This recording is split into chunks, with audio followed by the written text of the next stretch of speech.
the secret sauce. Listen up, it's the secret sauce.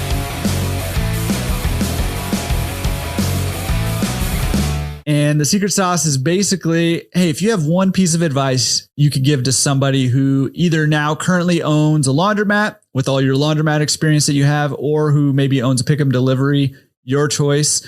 What's the best piece of advice you could give them to help them improve their business? Yeah, so I think that get outside of your business.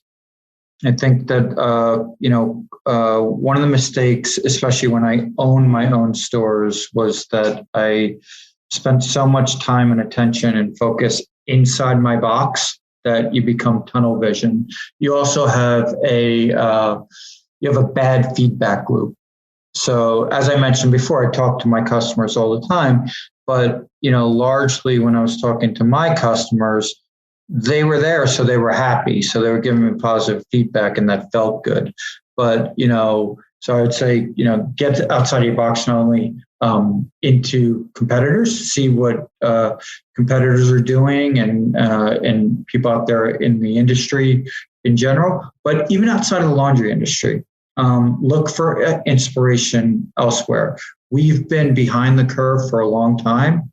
As I mentioned, the rate of change has been, dramatic, which has put us further. The chasm is so great between the laundry industry as it stands today and where society is going. So get out there and use different apps. It doesn't have to be laundry apps.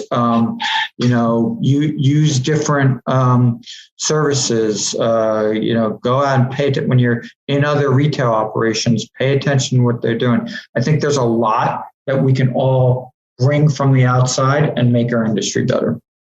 I think that's great advice. I mean, seriously, super good advice because, number one, yes, we've been kind of lagging behind, and there are other sectors of the retail industry that are doing things more innovatively and stuff like that we can learn from.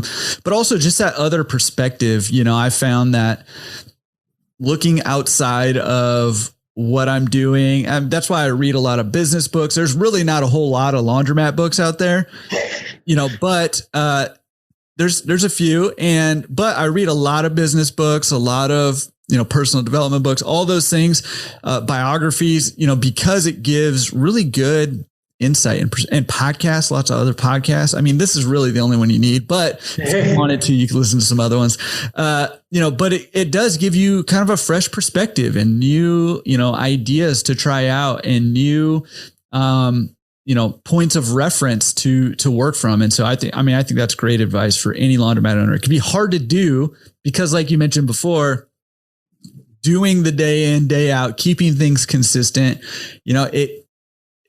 it's tough sometimes, and it can be a grind and time consuming, but it's well worth taking that step back and looking around what's going on around you. I think that's great advice.